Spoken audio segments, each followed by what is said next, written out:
कल संधारित्र के बारे में थोड़ा सा बताया गया था कि संधारित्र एक ऐसी व्यवस्था है जिसमें चालक के आकार के परिवर्तन किए बिना चालक की धारिता को बढ़ा दिया और ऐसा करने पर चालक में और आवेश व ऊर्जा ग्रहण करने की क्षमता बढ़ जाती है। आप पढ़ चुके हैं कि किसी चालक को Q आवेश देने पर उसका विभव भी वोल्ट हो जाए तो चालक की धारिता C बराबर Q बाई V होता है। हम एक ऐसी व्यवस्था करें कि चालक को आवेश Q देने पर उसका विभव पहले से कम बढ़े तो चालक की धारिता बढ़े। यह कार्य कैसे किया जाएगा इसको समझने के लिए कल बताए थे। तो मान लेते हैं हमारे चालक यक्ष है, इसको हमने धन की आवेश दिया और धन की आवेश देने पर इस चालक का ध्रुव भी हो गया तो चालक की धारिता C बराबर Q बाई V। यदि इसी चालक के निकट एक हम अन्य चालक ये आके रख दें वायु, तो प्रेरण से वायु चालक के आंतरिक पृष्ठ पर ऋण चौबीस उत्पन्न होगा और बाहरी पृष्ठ पर धन चौबीस। ऋण की आवेश चालक यक्ष के विभव को घटाएगा और धन की आवेश चालक के विभव को बढ़ाएगा। चूंकि ऋण आवेश यक्ष चालक के निकट है इसलिए इसका प्रभाव ज्यादा होगा। चालक एक का विभव घट जाएगा और विभव घटने से धारिता बढ़ जाएगी, अर्थात पुनः उसको उतना ही विभव देने के लिए हमको और आवेश देना पड़ेगा। अब इसमें थोड़ा सा और कर दीजिए। इस चालक वायु के बाहरी पृष्ठ का संबंध आप पृथ्वी से करते हैं तो पृथ्वी से एकता निकलकर इस धन आवेश को उदासीन कर देंगे। केवल वायु प्लेट के आंतरिक पृष्ठ पर रह जाएगा ऋण आवेश, यह इसके विभव को कम कर देगा और धारिता और बढ़ जाएगी। इसका मतलब है किसी आवेशी चालक के निकट उसी के आकार का एक आवेशी चालक लाकर जिसकी बाहरी सतह पृथ्वी से जुड़ी हो चालक की धारिता बढ़ा ली जाती है। यह व्यवस्था संधारित्र है, लेकिन संधारित्र की आवश्यक नहीं है कि एक धन आवेश हो एक ऋण आवेश हो, दोनों धन आवेश हो, केवल इससे विभवांतर उत्पन्न होना चाहिए। संधारित्र की धारिता निर्भर करती है प्लेटों के आकार पर, क्षेत्रफल पर, प्लेटों के मध्य की दूरी पर और इनके मध्य के माध्यम की परावर्तिता। इस संधारित्र की धारिता C बराबर है Q बाई V। चालक के किसी एक प्लेट को दिए गए आवेश और प्लेटों के मध्य के विभवांतर को अनुपात को संधारित्र की धारिता। चालक के किसी एक प्लेट को दिए गए आवेश Q और दोनों प्लेटों के मध्य का विभवांतर भी का अनुपात चालक की धारिता है। यदि V बराबर 1 वोल्ट तो C बराबर, अर्थात किसी चालक की धारिता किसी एक प्लेट की दिए गए आवेश के बराबर होती है जिसके कारण प्लेटों के मध्य का विभवांतर 1 वोल्ट होता है। इसकी भी धारिता होगी, धारिता का मात्रक होगा फैक्ट। किसी एक प्लेट को एक गुण आवेश देने पर दोनों प्लेटों के मध्य उत्पन्न विभवांतर 1 वोल्ट हो जाए तो संधारित्र की धारिता 1 बाई होगी। अब आपको 3 प्रकार के संधारित्र पढ़ने हैं। समांतर प्लेट संधारित्र, गोलाकार संधारित्र और बेलनाकार। तो समांतर प्लेट संधारित्र की चर्चा करते हैं और पहले बात करेंगे वायु संधारित्र। प्लेटों के मध्य वायु हो।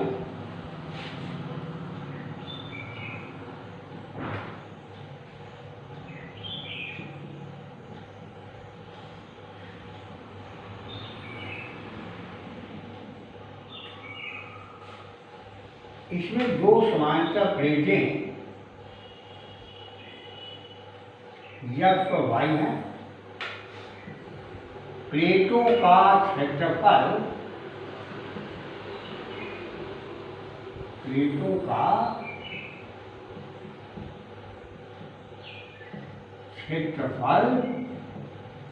बराबर यक्ष प्लेट को Q आवेश देते हैं, अंदर वाली वायु प्लेट की आंतरिक पृष्ठ पर ऋण चार्ज उत्पन्न होगा। बाहरी पृष्ठ का धनावेश पृथ्वी में चला जाएगा, अर्थात क्या कहें कि पृथ्वी से इलेक्ट्रॉन लेकर उदासीन हो जाएगा। तो प्लेट यक्ष को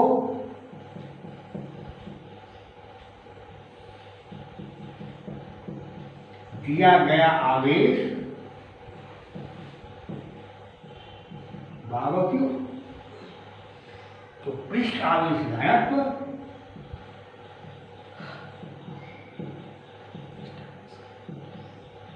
सिग्मा बराबर Q/A। तो दोनों पर समान पृष्ठ घनत्व होंगे। यक्ष प्लेट पर पृष्ठ घनत्व प्लस Q होगा, तो वायु प्लेट पर आवेश पृष्ठ घनत्व प्लस सिग्मा होगा, तो वायु प्लेट पर माइनस। अब धारिता निकालनी है तो प्लेटों के मध्य का विभवांतर निकालना पड़ेगा। एक प्लेट को दिया गया आवेश आपने Q मान लिया है। प्लेटों के मध्य बिंदु P पर यक्ष प्लेट का तीव्रता कितनी होगी, या एक कूलम का धनावेश रखेंगे तो उसको अपने प्रतिकर्षित करेगी, तीव्रता ही वही होगी। ऋण प्लेट एकांक आवेश को आकर्षित करेगी, तीव्रता E2, और E1 एक ही दिशा में। तो यक्ष प्लेट के कारण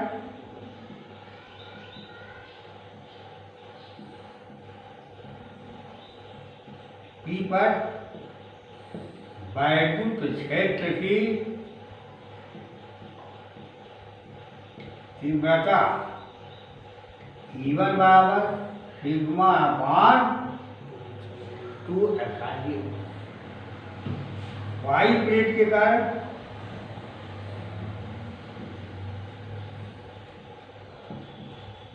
तीव्रता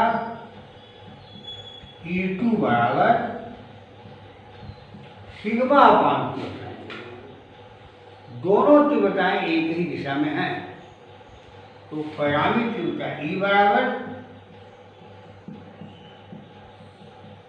E1 प्लस E2 बराबर सिग्मा अपान 2 प्लस सिग्मा अपान 2। E बराबर सिग्मा अपान 0। यदि प्लेटों के मध्य व्यवहार पर भी और प्लेटों के मध्य दूरी डी हो,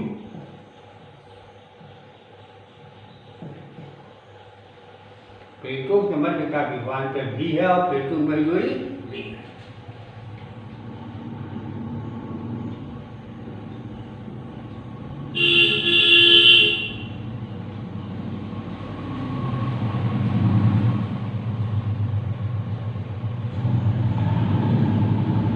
बराबर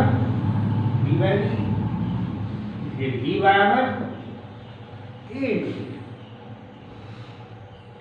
अब विभवांतर निकल गया, सिग्मा अपान ε0 इंटू डी।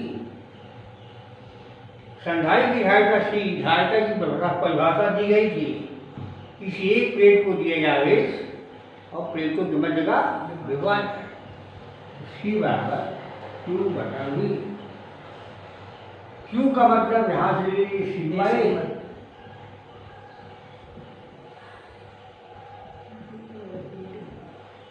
या C बराबर ε0 A/B।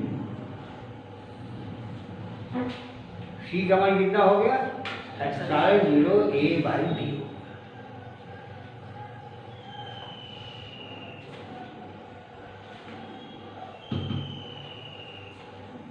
अब यहीं पर यह देख लिया जाए कि प्लेटों के मध्य कोई पराबैंगनी पदार्थ रख दिया जाए तो संधारित्र की धारिता पर क्या प्रभाव पड़ेगा, यह जानना हो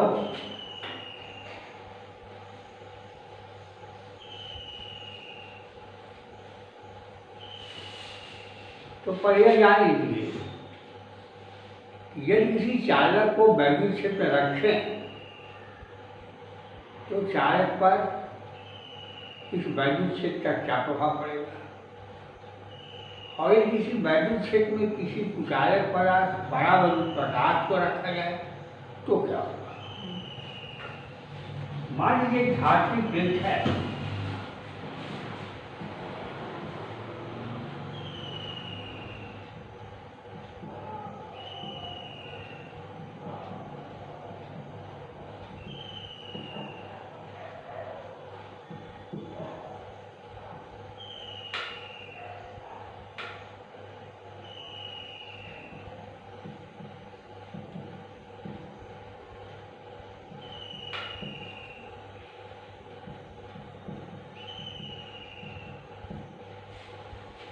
चालक को वैद्युत क्षेत्र में रखने पर चालक पर क्या प्रभाव पड़ता है। जैसे मान लीजिए धातु प्लेट है, इस धातु प्लेट को एक समान वैद्युत क्षेत्र ई में रख देते हैं तो क्या होगा बताइए। चालकों में मुक्त इलेक्ट्रॉन होते हैं, इसलिए इन मुक्त इलेक्ट्रॉन पर वैद्युत बल लगेगा क्षेत्र की दिशा के विपरीत। तो परिणाम होगा कि इलेक्ट्रॉन चालक की सतह पर आ जाएंगे, यह सतह धनात्मक हो जाएगी, अर्थात चालक की दोनों सतहें आवेशित हो जाएंगी। तो क्या चालक के समस्त मुक्त इलेक्ट्रॉन शिफ्ट कर जाएंगे इस प्लेट पर, इस सतह पर चालक के समस्त आवेश शिफ्ट करेंगे जितने मुक्त इलेक्ट्रॉन होंगे। ऐसा नहीं होगा कि जैसे ही इलेक्ट्रॉन इस सतह पर आएंगे यह सतह धनात्मक होगी और चालक के अंदर एक वैद्युत क्षेत्र ई गैस उत्पन्न हो जाएगा जो बाह्य वैद्युत क्षेत्र के विपरीत होगा। जब तक ये आंतरिक वैद्युत क्षेत्र बाह्य वैद्युत क्षेत्र से कम रहेगा तब तक इलेक्ट्रॉन यहाँ आते रहेंगे, यहाँ धनात्मक होता रहेगा, तो ई गैस का मान बढ़ता रहेगा, और जब ई गैस ई के बराबर हो जाएगा, इफ ई डैश बराबर ई, चालक में संपूर्ण वैद्युत क्षेत्र बराबर 0। तो ई डैश और ई दोनों एक दूसरे के बराबर हो गए तो परिणामी क्षेत्र बराबर। तो तभी तक इलेक्ट्रॉन आएंगे जब तक कि प्रेरक से उत्पन्न आवेश जितना वैद्युत उत्पन्न करता है ई डैश वह बाह्य वैद्युत क्षेत्र के बराबर न हो जाए, तब तक तो जाते रहेंगे, इसके वजह इलेक्ट्रॉनों का हस्तांतरण रुक जाएगा। अर्थात किसी चालक को वैद्युत क्षेत्र में रखते हैं तो चालक के आंतरिक भाग में वैद्युत क्षेत्र की तीव्रता 0 होती है, यह सतह ऋणात्मक हो जाता है और यह सतह धनात्मक हो जाता है।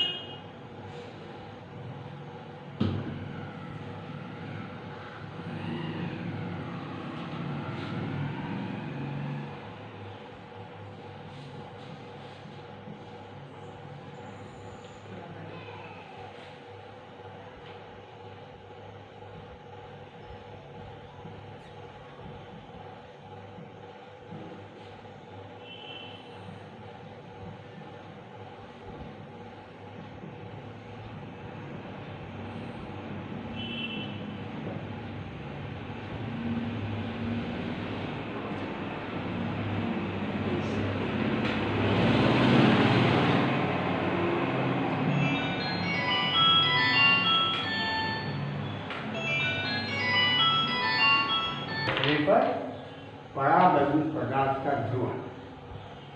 परावैद्युत पदार्थ का होता है इंसुलेटर, विचारक। पदार्थ दो प्रकार के होते हैं, एक को कहते हैं पोलर मॉलिक्यूल और दूसरे को कहते हैं नॉन पोलर मॉलिक्यूल।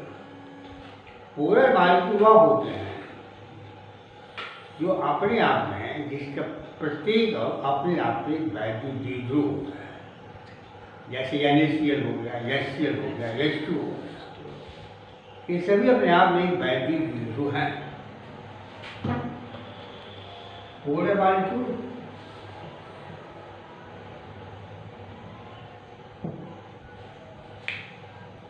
वह मॉलिक्यूल्स हैं जो अपने आप में वैद्युत द्विध्रुव की भांति व्यवहार करते हैं, अर्थात इसका एक से अधराशित और दूसरा से अनिराशित होता है। लेकिन परावैद्युत पदार्थ में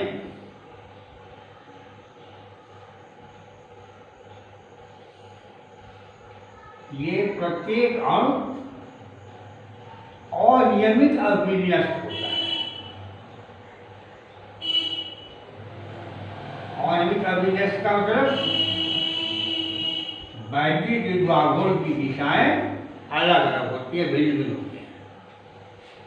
एक का द्विध्रुवाघूर्ण ऊपर की ओर है, तो इसका वैद्युत द्विध्रुवाघूर्ण नीचे की ओर है। एक किस तरह से है, एक और इस तरह से है। अर्थात परावैद्युत पदार्थ के मॉलिक्यूल स्वतः में इलेक्ट्रिक डाइपोल होने के बावजूद भी अनियमित बिखरे होते हैं, अनियमित दिशा में व्यवस्थित होते हैं, इसलिए टोटल वैद्युत आपूर्ति बराबर 0। लेकिन यदि इन्हीं को हम रख दें वैद्युत क्षेत्र में, तो क्या होगा? समस्त मॉलिक्यूलर डाइपोल अपने आप को वैद्युत क्षेत्र की दिशा में संरेखित कर लेंगे।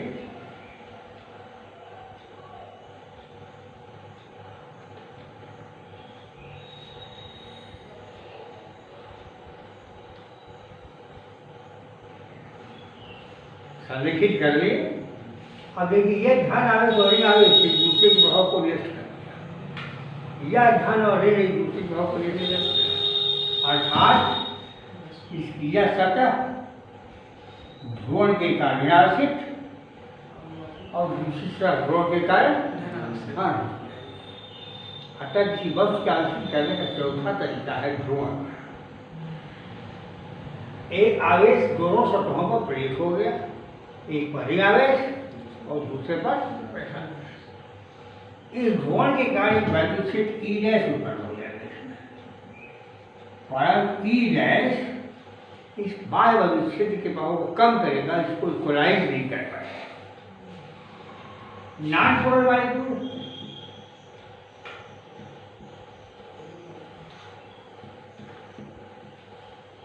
नॉन पोलर मॉलिक्यूल में कोई भी और अपने आप में वैद्युत द्विध्रुव नहीं होगा, अर्थात प्लस जेडी और इलेक्ट्रॉनों का मान जेडी आवेश केंद्र संपाती होते हैं। धन आवेश केंद्र और ऋण आवेश केंद्र एक ही जगह पर है, इसलिए इलेक्ट्रिक डाइपोल नहीं बन पाएगा। इन वैद्युत क्षेत्र में रख दें तब क्या होगा? वैद्युत क्षेत्र में रख देंगे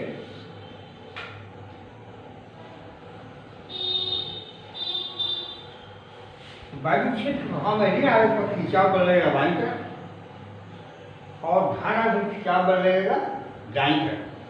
ऋण आवेश पर बाईं ओर, धन आवेश पर दाईं। तो यह मॉलिक्यूल का माइनस जेडी को बाईं तरफ शिफ्ट कर गया, प्लस जेडी को दाईं तरफ शिफ्ट कर गया, और ये पोलर मॉलिक्यूल अपने आप में इलेक्ट्रिक डाइपोल हो गया। इस तरह से नॉन पोलर मॉलिक्यूल्स को, नॉन पोलर सब्सटेंस को किसी वैद्युत क्षेत्र में रखें तो वैद्युत क्षेत्र के प्रभाव में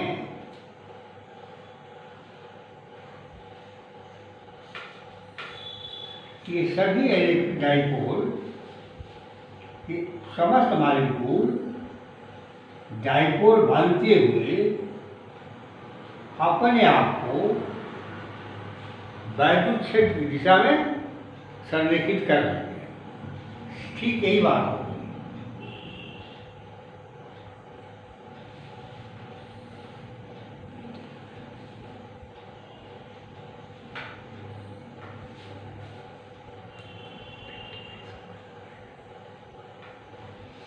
अर्थात यह पारगम्य पदार्थ ध्रुवित हो गया। इस ध्रुवण के कारण इसके बाईं वाले पृष्ठ पर उत्पन्न होगा और दाहिने पृष्ठ पर ध्यान से उत्पन्न होगा। ठीक वही बात की जो बात ऊपर थी पोलर वाले में। यदि कोई पोलर मॉलिक्यूल या नॉन पोलर मॉलिक्यूल वैद्युत क्षेत्र में रखा जाता है तो वह ध्रुवित हो जाता है। तो पदार्थ की एक सतह ऋणावेश और दूसरी सतह धनावेश। यह हो गया प्रेरण का उपनावेश, ध्रुवण का उपनावेश। इसको क्यूपी कह सकते हैं, charge due to polarisation. Charge density surface sigma P हो गया, ये माइनस सिग्मा। इस ध्रुवित होने का इसके अंदर एक वैद्युत क्षेत्र उत्पन्न हो गया जो बाह्य वैद्युत क्षेत्र के भाव को कम कर दिया। ये संधारित्र की प्लेटों के बाद चाहे कोई भी संधारित्र हो, कोई परावैद्युत पदार्थ रखा जाए तो परावैद्युत पदार्थ के अंग ध्रुवित हो जाते हैं। परावैद्युत पदार्थ एक सतह ऋणावेशित और दूसरी सतह धनावेशित हो जाती है। वैद्युत क्षेत्र की तीव्रता बाहर ई थी, अंदर ई रहती विपरीत दिशा में, तो कुल तीव्रता हो गई ई जीरो कहेंगे। कुल तीव्रता ई बराबर हो गई ई जीरो माइनस ई एस। वैद्युत क्षेत्र की तीव्रता घट गई। तीव्रता घट गई तो विभवांतर घट गया। संधारित्र की प्लेटों का वजन अब विभवांतर घट गया तो धारिता बढ़ गई।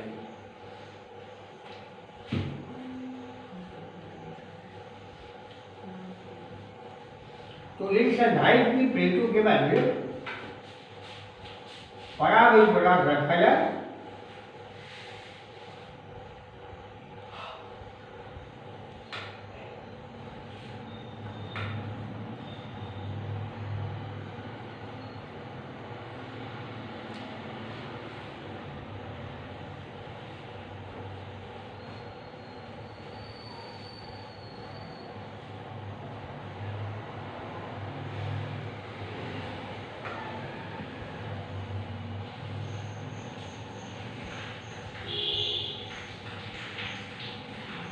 इसे वाल संधारित्र है। यस प्लेट को घन कर दिया गया है। प्रेरण से वायु प्लेट पर ऋणावेश उत्पन्न हुआ। हाँ, ये कोशिका प्राप्त कर निर्वाचीन हो गया। यहाँ वैद्युत क्षेत्र की तीव्रता ई जीरो थी और ई जीरो और सिग्मा अपान ऐसा नहीं। इसी के मध्य हमने परावैद्युत पदार्थ रख दिया। इस वैद्युत क्षेत्र के प्रभाव में इस परावैद्युत पदार्थ के मॉलिक्यूल इलेक्ट्रिक डाइपोल बन गए।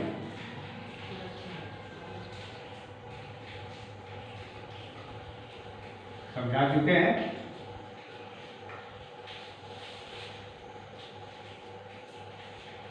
ये इलेक्ट्रिक डाइपोल अपने आप को वैद्युत क्षेत्र की दिशा में संरेखित कर लिए।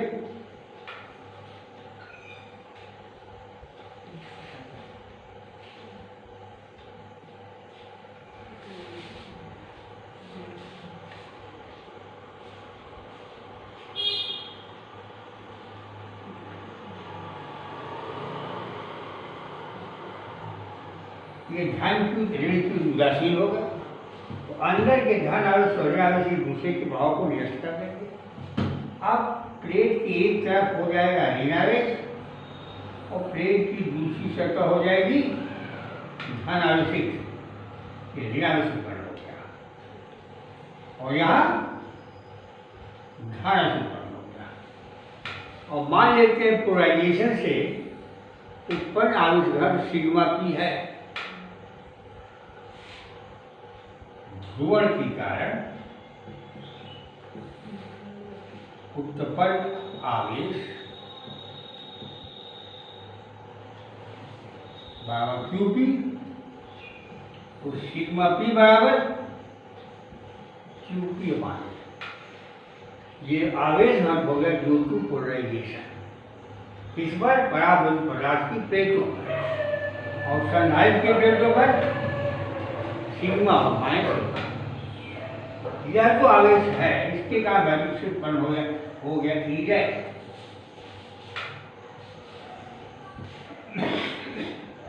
ध्रुवण के कारण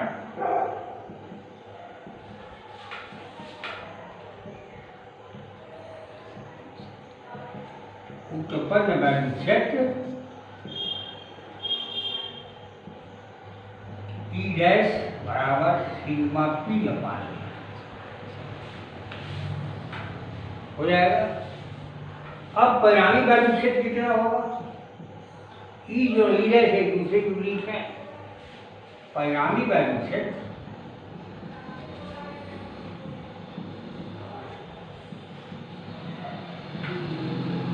ई बराबर E zero minus E dash. जाहिर है जो वैल्यू क्षेत्र इसके अंदर ही उत्पन्न होगा वो वायु में उत्पन्न वैल्यू क्षेत्र की अपेक्षा कम होगा। कितना घट जाता है उसी को माध्यम का परावर्तकांक या सापेक्ष गतिशीलता तैनात करते हैं। तो मान लेते हैं के टाइम्स घट गया तो ई बराबर ई जीरो बाई के हो गया। आधा हो गया तो के कमा दो, वैल्यू से तिहाई होगा तो के कमा तीन। आता समीकरण इसको संख्या एक कहेंगे, इसको संख्या दो कहेंगे। अतः संख्या दो से ई जीरो बाई के बराबर E zero minus E dash या ई डैश बराबर E zero minus E zero by K. E zero into one minus one by E dash कितना हो गया? E zero one minus one by K. तो ध्रुवण के काम उत्पन्न वैल्यू क्षेत्र ई डैश बराबर E zero into one minus E dash का मान sigma P upon zero, E का मान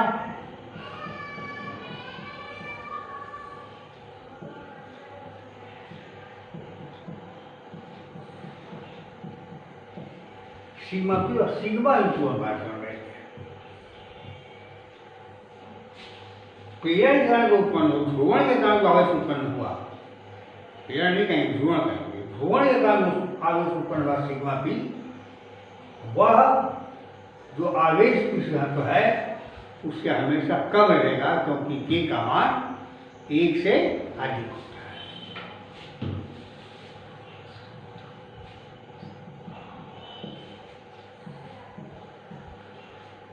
sigma P less than sigma.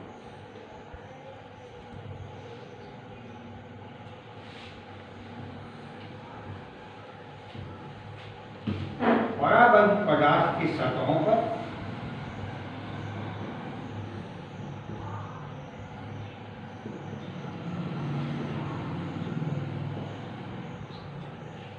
ध्रुवण के कारण उत्पन्न आवेश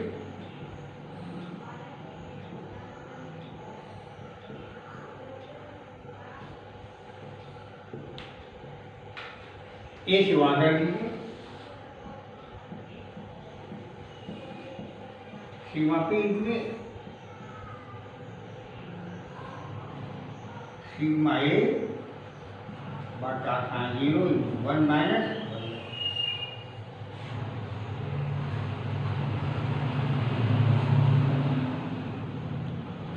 सिग्मा पी और सिग्मा ए इंटू या Q into one minus one by.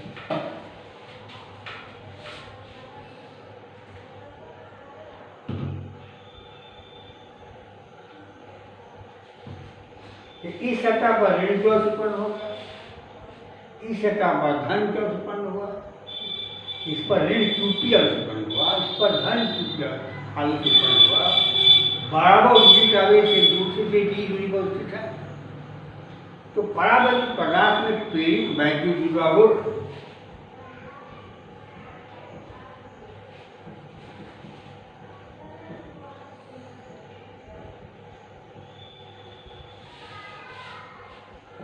प्रेरित वैद्युत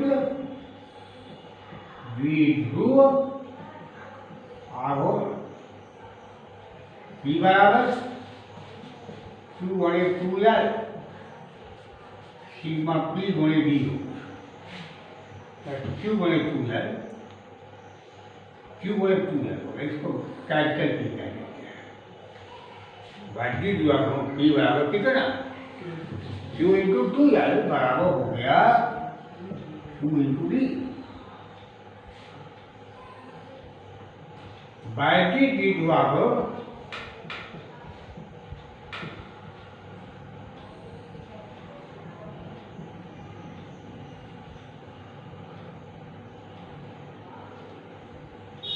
एकांक आयतन का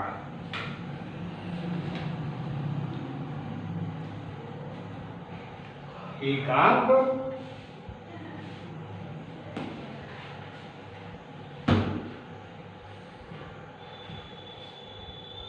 आयतन में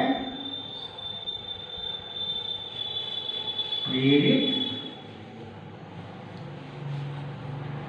वैद्युत द्विध्रुव आघूर्ण बराबर पूरा आघूर्ण पूरे परावैद्युत पदार्थ का आयतन, इसके सतहों का क्षेत्रफल A है और मध्य की दूरी D है। आयतन हो गया A into D, Q into D बटा A into D, Q by A QP करेंगे, QP बराबर सिग्मा। ठीक है। परावैद्युत पदार्थ की प्लेटों के एक सतह पर माइनस QP आवेश है और दूसरी सतह पर प्लस QP आवेश है। इनके बीच की दूरी D है जो परावैद्युत पदार्थ की मोटाई है। तो वैद्युत द्विध्रुव हो गया QP गुणे 2L, 2L का D हो गया तो QP गुणे D। एकांक आयतन में प्रेरित वैद्युत द्विध्रुव बराबर होगा कुल वैद्युत द्विध्रुव गुणे परावैद्युत पदार्थ का आयतन। इसका क्षेत्रफल A है, मोटाई D है, आयतन हो गया A इंटू D, D कर दिया QP बन गई सिग्मा। और इसको कहते हैं पोलराइजेशन वेक्टर। इस सीमा तक पोलराइज हुआ वो एकांक आयतन में उत्पन्न वैद्युत गुण से उसको नापा जाएगा। तो इसको कहा जाता है पोलराइजेशन वेक्टर P बराबर सिग्मा। इसका मान आवेश पृष्ठ घनत्व के प्रेरित आवेश पृष्ठ घनत्व के बराबर। इस तरह से आप इस निष्कर्ष पर पहुंचे कि किसी परावैद्युत पदार्थ के अंदर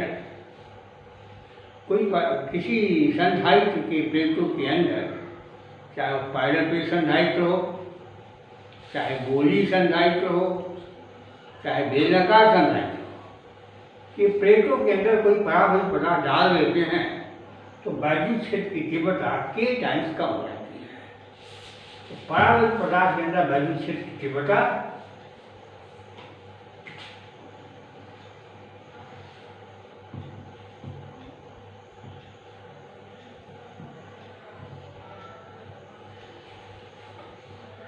E बराबर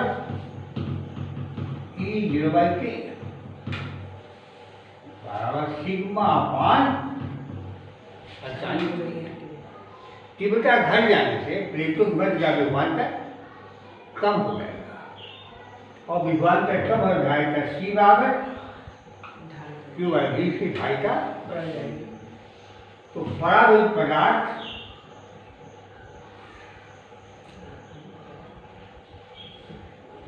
पदार्थ डालने पर प्लेटों के मध्य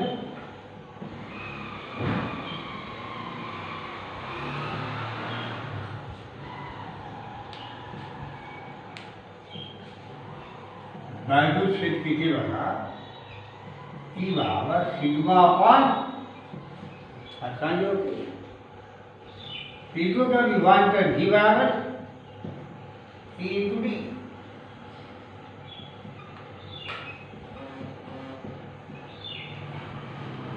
ढाईटा सी बराबर एक प्लेट को दिया गया आवेश बटा प्लेटों के मध्य का विभाजन।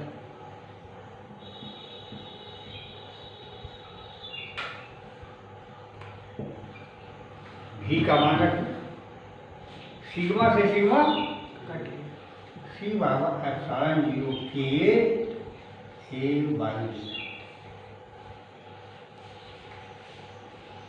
वाई संधारित्र हो के बराबर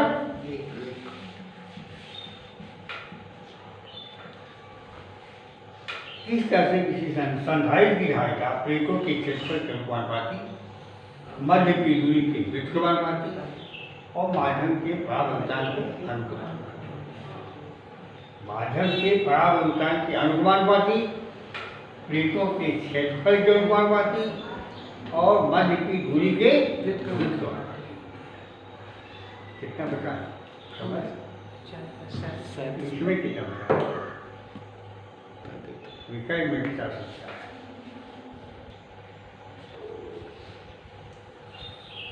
देखिए अब तक हम बता चुके हैं आपको इस चैप्टर में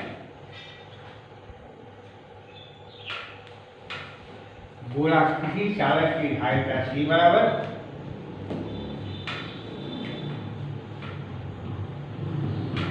क्यू बाई डी, गोलाकार चालक की धारिता सी बराबर 4 पाई एप्सिलॉन 0 के वाई संधारिता सी 0 बराबर 4 पाई पाई ए, यहाँ से निष्कर्ष निकला सी बराबर के सी।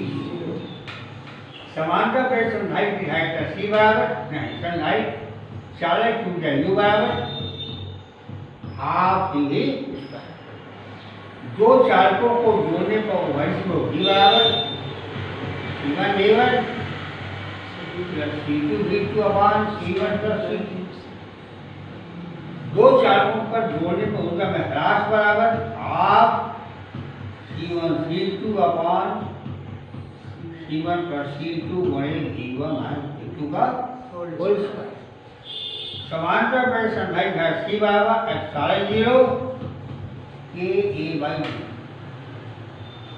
इतने पर आप सवाल लगाएं, न्यूमेरिकल हल करें जो आपकी किताब में न्यूमेरिकल है। कल अवकाश है, रोज आपका अवकाश ही है। उदाहरण 1 से लेकर ज्यादा नहीं 1 से लेकर 10 तक न्यूमेरिकल, 1 से लेकर 15 तक कुल 25 और बोधात्मक के जो सवाल आप अपने से लगा सकते हैं तो शुरू में वो विकल्प भी दिए हुए हैं हर सहायक पुस्तकों में, उनको लगाइए जो टिपिकल होगा हम बताएंगे। अब आपकी गाड़ी आगे दौड़ सकती है, इतने सवाल